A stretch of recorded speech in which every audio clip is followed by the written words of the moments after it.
많은 분들이 요즘 공감하실 제목이 있습니다. 가출한 국격을 찾습니다. 네. 이 국격이 어디로 사라졌는지 잘 보이지 않는다. 이런 고민을 많이 하고 있는데, 특히 이 국격에 있어서 아까 서두에서 이야기 드렸지만 신장개업이 폐업을 하고 또 MBC로 옮겼는데, 곧 있으면 또 MBC도 구단주가 바뀔지도 모르고, 구단주가 바뀌기 전에 무슨 일이 벌어질지도 모르고. 네. 그래서 그 1순위로 우리 신장식 진행자님이, 그러니까 청취율 1위를 하고 있는 게 오히려 더 좋은 게 아닌 것 같다. 뭐 이런 생각도 해보게 되는데, 요즘 라디오 진행자로 방송에 대한 압박이나 이런 부분들 체감을 하시는지 그게 제일 궁금합니다. 체감을 하죠. 어떤 방식으로 체감을 하냐면요. 유일임 방심위원장이 왜 이런 비판과 의혹 속에 있음에도 불구하고 또 상식적으로 심지어는 보수 쪽이나 또는 방심위 직원들이 거의 90% 이상이 이 사람 안 된다, 큰일 난다. 왜냐하면 유일임 위원장이 시키는 대로 하면 그 전에 방심위 판례가 있단 말이죠. 그러니까 민원사주해서 그 부위원장이, 방심위 부위원장이 국장한테 시켜가지고 민원사주를 하게 해서 방송심의를 했던 사안에서 유죄받았어요. 그 국장도. 국장은 계속해서 나는 방심위 부위원장이 시켜서 이런 일을 할 수밖에 없었다. 딱 민원사주였거든요. 그럼에도 불구하고 부당한 지시를 그대로 따르는 것도 공범이고 당신들이 주범일 수도 있다라고 해서 유죄 판결을 받았거든요. 그러니까 방심위 직원들이 가짜뉴스 심의센터 만들었더니 휴가 가잖아요. 휴가 가고 지금 많은 직원들이 오히려 민원사주 내부 고발자를 색출한다고 하니까 나도 그러면 내부 고발자가 되겠다라고 해서 실명으로 국민권익위원회에다가 신고를 했지 않습니까? 그럼에도 불구하고 유일임 위원장이 버티고 있는 이유는 전술을 바꿨기 때문입니다. 이동관 방통위원장을 중심으로 해서 소위 KBS 이사회, 박문진 이사회, MBC 최대 주주인 박문진 이사회를 다 날리려고 했죠. KBS는 성공을 했고 MBC는 실패했습니다. 박문진의 권태선 이사장, 김기중 이사를 목을 쳤죠.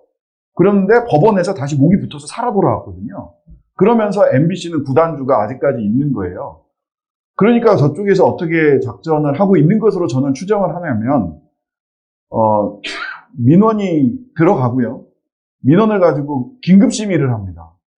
더군다나 선방위가 이제 열리고 있거든요. 선거방송심의위원회는 즉각 하는데요. 작년에 MBC가 법정 제재, 벌점을 다 합쳐서 마이너스 27점을 받았어요. 이 법정 제재 점수가 떨어지면요. 2년에 한 번, 3년에 한 번 있는 방송국 제어가 평가에서 굉장히 결정적인 평가 요소가 됩니다. 근데 작년 한 해 동안 마이너스 27점이었거든요. 근데 올해 1월이 아직 다 안 끝났죠. 뉴스하이킹만 마이너스 12점 받았습니다. 그리고 다음 주에도 한 마이너스 12점 또 나올 것 같아요. 12점 많으면 16점까지 나올 것 같습니다. 한 4건이 올라가 있기 때문에. MBC는 구체적인 압박을 받고 있습니다. 왜냐하면 올 연말에 방송사 제허가 심사가 있거든요. 그게 지난주에 벌어진 일입니다. 그러니까 위에서부터 차곡차곡 이렇게 위에서부터 이사, 사장, 라디오국장, 뉴스하이킥으로 내려오는 이 전술을 바꾼 겁니다. 괜히 그렇게 하다가 이동관만 날아갔잖아요. 원래 작년 10월 달에 제가 날아갈 예정이었는데 날아가지 않고, 그러다 보니까 이제는 다른 방법으로 압박을 했고, MBC가 이걸 어떻게 대응을 하고 어떻게 버틸 수 있을지. 왜냐하면 과거에는 블랙리스트 같이 해서 사람을 찍어서 국정원에서 이렇게 했잖아요. 지금은 외양은 행정 절차를 다 거친 행정처분입니다. 그런데 지금 방심위 구조가 어떻게 됐어요? 6대1이잖아요. 국회 추천 방심위원은 임명을 안 합니다. 3개월째. 그냥 대통령이. 그리고 야당 방심위원은 5명을 다 잘랐죠. 그리고 여당 추천과 대통령 추천 방심위원은 다 채웠어요. 그러니까 6대1이에요. 그러니까 외양은 합법과 절차를 다 외양은 갖추고 있지만 실제로는 그러한 이 구조 속에서 하고 싶은 걸 다 하고 있는 겁니다. 이런 걸 뭐라고 할 수 있냐면 시스템 해킹입니다. 시스템을 존중하고 시스템에 따라서 일 처리를 하는 것처럼 보이지만 실제로는 시스템을 해킹해서 자의적으로 하는 거죠. 다시 한번 말씀드립니다만 방심이나 방송통신위원회나 국민권익위원회 같은 데는 합의제 기관입니다. 행정기관은 독임제 기관과 합의제 기관이 있죠. 각 행정부처는 독임제 기관입니다. 장관이 결심하면 되는 거예요. 무슨 과정은 있겠지만 실제로 책임은 장관이 지는 겁니다. 그런데 방심위, 방통위, 국민권익위원회 이런 각종 위원회가 붙은 데는 합의제 기관입니다. 여기는 혼자서 결정하지 말라고 하는 거거든요. 독임제가 아니라 합의해서 뭔가를 결정을 해라. 비록 여당한테 숫자를 여당 우위의 숫자를 맞춰주지만 6대3, 5대4 이렇게 여당 우위로 숫자를 맞춰주지만 기본적으로는 합의제 기관이니까 합의해라라고 하는데 위원을 임명을 안 해버려서 합의제 기관을 독임제 기관처럼 하고 있습니다. 이것 자체가 저는 헌법 위반의 소지가 있다고 생각을 하는데요. 여튼 지금 겉으로 드러나는 누구를 찍어내고 하는 방식의 MB 때 박근혜 때는 그렇게 했죠. 하지만 지금은 시스템 해킹을 통해서 방송을 압박하고 있다. 그리고 이 싸움은 그래서 구단주가 바뀌기 전에도 어떤 방식으로든 저나 MBC가 대응을 해야 될 수밖에 없는 상황에 이르렀다. 이게 지난주 금요일까지 상황입니다. 혹시 그러면 뉴스 하이킥의 아이템 선정이나 패널 선정에 대해서도 껌껌이 이런 개입, 사후 제재 말고 사전에는 MBC가 그렇게 하지 않고요. 사후 제재죠. 사후 검열입니다. 이번에 그 법정 제재를 받은 건들이 어떤 거냐면 예를 들면 이런 거였습니다. 김준일 팩트체커가 나와서 자기는 사실 민주당에도 비판적이고 국민의힘에도 비판적인데 이번 선거에서는 나라가 안 망하려면 민주당이 과반을 해야 된다라고 얘기를 했어요. 그래서 이거는 김준일 개인의 소신입니다. 김준일 개인의 소신이에요. 라고 하면서 제가 웃었습니다. 적극적으로 말리지 않았다라고 해서 법정 제재 받았습니다. 그렇게 말씀하시면 안 됩니다. 여기서 그렇게 그리고 웃었다. 적극적으로 말리지 않고 사실상 동조했다. 이게 법정 제재 마이너스 4점 나왔어요. 이현주 그리고 신세계 뉴스 신세계에서 임경빈 패널은 친민주 친좌파 다 이런 사람을 반복적으로 일주일 내내 출연하니까 반복적으로 출연시킨다. 이런 이유로 또 마이너스 4점 받았습니다. 그냥 마이너스 4점이 아니라 관계자 징계를 하면은요, 이 프로그램을 만들었던 PD들이 인사위원회 회부돼서 인사조치를 해야 돼요. 그리고 보고를 해야 됩니다. 이것까지가 관계자 징계 마이너스 4점의 의무예요. 받으면 방송사가 이걸 해야 돼요. 그러니까 대한민국 헌법은 검열을 금지하고 있습니다. 이 검열은 사전 검열뿐만 아니라 사후 검열도 저는 포함되어야 하고 포함된다고 보는데요. 실질적으로 방심위와 선거방송심의위원회를 통해서 사후 검열을 매우 적극적으로 하고 있다. 그리고 언론에 나온 것만 제가 말씀드리면 연합뉴스와 미디어오늘에 나온 걸로 보자면 선거방송심의위원회 위원장께서 신장식은 이상한 사람이다. 계속 진행자가 이 태도를 유지하는 한 안건은 계속 올라올 거고 계속 법정 제재 내지는 계속해서 제재를 할 거다. 안건은 계속 올라올 거다. 안건 올라올 걸 위원장이 어떻게 알지? 마이너리티 리포트인가? 안건 올라올 걸 어떻게 알아요? 저는 그게 천기누설을 스스로 했다라고 생각을 하거든요. 민원사주, 고발사주에 톡톡히 효능감을 느끼고 있다. 위에서부터 탑다운 방식으로 언론을 MBC를 제재한 MBC를 길들이는 것이 실패하자 다른 방식의 시스템 해킹의 방식으로 사후 검열을 시작을 했다. 저는 이렇게 생각을 합니다. 저의 개인 의견입니다. MBC 공식 입장은 아닙니다. 네. 사전 검열에서 사후 검열, 시스템 해킹 이야기를 해주셨는데, 최근에도 그 인상적인 판결이, 법원의 결정이 나오지 않았습니까? 이 바이든 날리면. 네. 이 소송에서 이 법원이 외교부 손을 들어줬습니다. 우리 변호사님은 이 사건 좀 어떻게 보시는지, 어떻게 해석하시는지 좀 궁금합니다. 저는 뭐 법률가로서 그 기본 그 입증 책임의 법리를 거꾸로 세운 이상한 판결이라고 생각합니다. 입증 책임이라는 건 뭐냐면 민사소송이나 행정소송, 요거 이제 민사소송이었잖아요.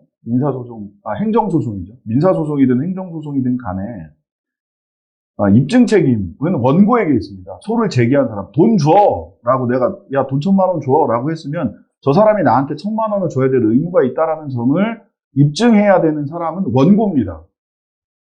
원고가 입증을 하지 못하면, 그건 그냥 지는 거예요. 그런데 이 소송에서는 바이든이 아니라면 뭐라고 했는지를 외교부가 끝까지 입증을 안 했잖아요. 말을 안 해요. 바이든이라고 안 했다. 라는 말만 했지. 그럼 바이든이 아니면 뭐라고 했느냐. 김은혜 홍보수석은 난리면이라고 17시간 만인가요? 뭐 13시간 만인가 나와서 땀을 뻘뻘 흘리면서 얘기를 했는데 그때의 모습을 보세요. 그 브리핑에 나올 수 있는 모습으로 나오질 않았잖아요. 여성분들은 더 잘 아시겠지만. 근데 그걸 입증을 안 했어요.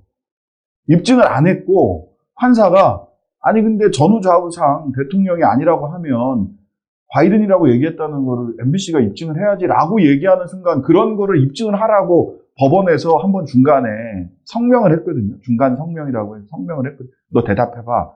그걸 딱 보면서 법률가들이 다 기함을 했어요. 아, 1심 저거 뒤집으려고 하는구나. 외교부 승소시키려고 그러는구나. 그거를 왜 피고가 입증을 합니까? 그건 피고에게 입증 책임이 없어요. 법대 나오신 분들이나 법률을 조금 아시는 분들은 다 아시겠지만. 근데 입증하지 못했다고 해서 그랬거든요. 더 재밌는 현상은 이 새끼들이 승인 안 해주면 바이든은 쪽팔려서 어떡하나. 저는 분명히 이렇게 들립니다. 그런데 잘 보이시는지 모르겠는데 여기 보면 난리면으로 들린다와 바이든으로 들린다. 이게 보수 측은 보수라고 하신 분들은 바이든이라고 들린다가 한 60% 되고요. 국민의힘 지지층은 난리면으로 들린다가 70%가 넘어요. 대구 분들은 어떻게 들으시나 궁금합니다. 그래서 제가 이 여론조사 결과를 보고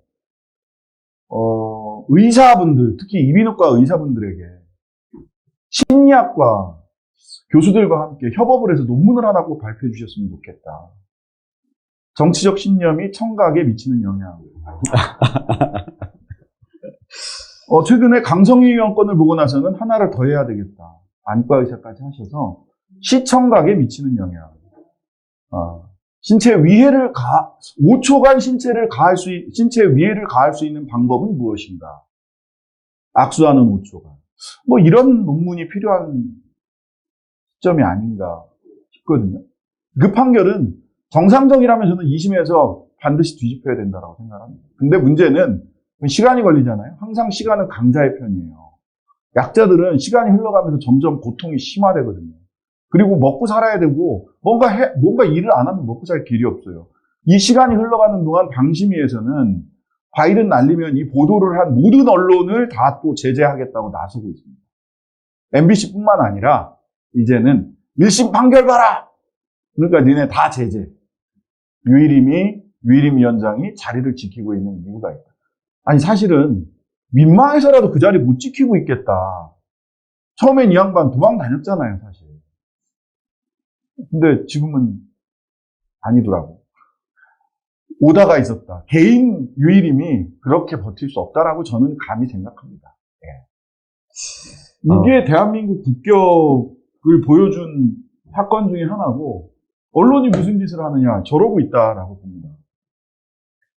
2022년 8월 달에 휴가를 갔습니다. 대통령이 첫 휴가를 가요. 그때 뭐 청해대로 가네 또는 뭐 저도로 가네 그 박근혜 전 대통령이 하셨던 이런 얘기들이 있었는데 대통령이 휴가를 가면 대통령은 휴가 중에 무슨 책을 읽는다 이런 게 항상 뉴스에 나오죠. 이게 우리 멋쟁이 케네디 대통령이 이 양반이 처음 시작한 관례입니다. 그러면 이게 여러 가지 효과가 있어요. 책을 읽는지 안 읽는지 정말은 저는 확인해 보지 않았습니다만 이런 책을 읽는다 그러면은 하반기 전국 구상 이렇게 하고 있다. 다 해설을 해줘. 대통령은 책을 안 읽어도 그 해설을 한 뉴스만 봐도 하반기 전국 구상을 할 수 있지 않을까 싶을 정도로 해설을 해줘요. 그래서 그때부터 전 세계 정상들이 여름 휴가를 갈 때 나는 이런 책을 휴가지에서 읽습니다. 그러면 그걸 보고 이제 그 메시지를 가지고 하반기 전국 구상의 틀이 이런 가치 또는 이런 아이디어로부터 시작되겠구나라고 하는 게 이게 관례거든요. 8월 달에 청와대에서 브리핑을 합니다. 손을 기자가 들고 그래서 대통령은 이번 휴가 때 무슨 책을 읽으시나요? 급당황. 그리고 멋지게 임기응변을 합니다. 추천 좀 해주시죠. 그래서 그날 그 방송을 듣고 제가 그날 그 뉴스를 듣고 제가 추천을 좀 했어요. 벌거벗은 임금. 제발 벌거벗었다고 이야기하는 그 한 소년이 대통령 곁에 있는가 라는 겁니다. 없어요. 그리고 저렇게 잘 안 보이실 텐데 신문지로 대통령 벌거벗은 몸을 가리고 있는 지금이 바로 그런 상황이고 얼마 전에 뉴욕타임스 등에서 엊그제 김건희 여사 그 디올백 문제 때문에 윤석열 대통령이 심각한 내상을 입었다. 근데 뉴욕타임스뿐만 아니라 제가 그냥 세 본 것만 해도 10개 이상의 외신에서 그 얘기를 다뤘거든요. 내상을 입은 사람은 누군가? 대한민국 국민과 대한민국의 국격이다. 라는 생각을 합니다. 네. 제가 유스아이킥 들으실 때는 하고 싶은 말을 미처 다 못하신 것 같은데 오늘 쭉 다 하시는 것 같습니다. 아까 이 바이든 날리면 요 사건을 보면서 대구에 계신 분들은 아마 아시는 분들도 계실 겁니다. 왜 결과가 이렇게 나왔지 싶었던 게 몇 년 전에 대구 달서구청장과 달서구의원이 이 구청장이 씹으려가지고 구의원이 씹으려가지고 라고 해서 모욕했다. 모욕죄로 구청장을 고소했습니다. 그랬더니 구청장은 아니다. 그 시비 걸어가지고 라고 해서 원조가 있었네. 네, 무고죄로 맞고소를 했는데 결론이 어떻게 나왔는지 아십니까? 이 음성을 아무리 감정해봐도 정확하게 뭐라고 말하는지 알 수 없으니 모두 무혐의. 그러니까 근데 그 입증에 대한 책임을 이 원고가 입증을 해야 되고 그 입증하지 못한다면 기각이에요. 기각을 하는 것이 맞지 않나. 판례가 있다. 대구의 사례를 좀 참고하시면 좋지 않을까. 그거 좋네요. 네. 아니 근데 이게 워낙 원론적인 거라서 네. 입증 책임은 원고에게 있다. 그래서 사실은 그 환경 문제나 의료 문제 같은 경우는 원고가 입증하기 너무 어렵잖아요. 그 증거의 편제라고 하는데 증거가 의사들 병원 쪽과 그 유해 물질을 배출한 기업에 있기 때문에 이거는 입증 책임을 전환해야 된다. 근데 여기에 대해서는 기업이나 병원 측에서는 무슨 소리냐, 민법의 기본 원칙을 뒤집겠다는 거냐, 말이 안 된다. 근데 민법의 근간을 뒤흔드는 말도 안 되는 소리다 라고 해서 절대 입증 책임 전환 안 해주거든요. 근데 세상에 바이든 날리면 입증 책임이 막 전환되고. 그래서 이 국격 이야기를 해주셨는데 네. 또 이 대구에 오셨으니 이 하이킹만 하지 마시고 로우킥을 좀 해주십사. 이렇게 국격도 떨어지고 있지만 이 대구 시민들이 많이 좀 괴롭습니다. 이게 하필 또 공교롭게도 이게 MBC인데 홍준표 대구시장이 이 대구 MBC에 대해 취재 거부를 지금 8개월째 이어가고 있고 이 취재 거부에 대한 좀 가처분 신청을 지금 내놓고 이 법정에서 공방을 벌이고 있는데 취재를 거부할 자유가 있다. 여기에 대해서 좀 어떻게 보십니까? 개인은 취재를 거부할 자유가 있지만 공직자는 취재를 거부할 자유가 없습니다. 개인 홍준표 개인의 어떤 뭐 사생활이나 뭐 이런 것들에 대해서는 취재를 거부하겠습니다라고 얘기할 수 있죠. 근데 어떻게 공직자가 취재를 거부할 자유가 있습니까? 더군다나 공직에 관한, 그러니까 공직자의 개인적 업무가 아니라 공직자의 공적 업무에 대해서 취재를 하는 것을 누가 그걸 거부할 수 있어요? 그러니까 이분들이 항상 그런 얘기 하잖아요. 이재명 대표 살인미수 사건에 대해서도 개인정보라서 안 된다라고 하잖아요. 또 개인정보와 관련해서 소위 진보 진영에서 엄청나게 열심히 싸워서 그나마 개인정보를 보호할 수 있는 여러 가지 법과 제도를 만들었는데 이거를 갖다가 아무데나 막 갖다 쓰는 대표적인 사람들이 청문회에 나오는 장관 후보자들이에요. 개인정보라고 해서 개인정보 제공 동의를 안 한다고 해서 전부 다 무슨 각종 세금 자료라든지 이런 거 안 내잖아요. 근데 사실은 그것도 말이 안 되거든요. 국회법이나 국회 증언 감정에 관한 법이나 청문회 관련된 법령을 쭉 보고 그다음에 개인정보보호위원회에서 매번 개인정보보호법과 관련해서 매년 해석을 냅니다. 그거 다 찾아보거든요, 제가. 2023년도, 2022년도 해석례가 다 있어요. 그런데 국회에서 국회법이나 증언감정법에 따라서 개인정보를 제공해달라고 했을 때는 그것이 공적 업무인 영역 안에 있는 한 개인정보 제공 동의 여부와 관계없이 기관은 개인정보를 제공해야 됩니다. 공직 후보자들에 관한 거는. 근데 기관에서도 안 주고요. 그걸 그냥 반복해서 얘기를 하고 그냥 넘어가요.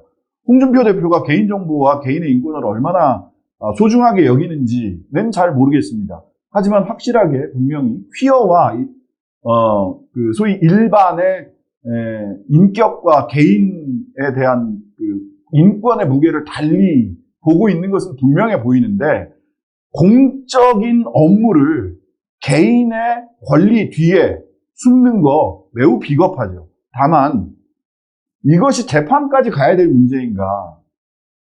실은 여론의 압박으로 그렇게 못하게 해야 되는데 왜냐하면 재판 가면 또 뭐 이것저것 찍고 까불고 따지고 또 이 판사들 양승태 무죄 내리는 판사들이 어떤 판결을 할지 모르기 때문에 저는 항상 법은 가장 최후의 수단으로 사용을 해야 된다고 생각을 하거든요. 왜냐하면 우리가 생각하는 것대로 판결이 안 나오면 면죄부를 주는 꼴이 되기 때문에 쟁송으로 해결하는 것은 가장 마지막 선택이고 항상 여론과 대중적 압박이 우선적으로 정치와 권력에 대해서는 가해져야 된다고 생각을 해서 이 문제를 어떻게 해결할 거냐는 대구 분들에게 조금 죄송하긴 합니다만 정치와 대중운동이 잘해야 되는 거 아닙니까? 네, 알겠습니다.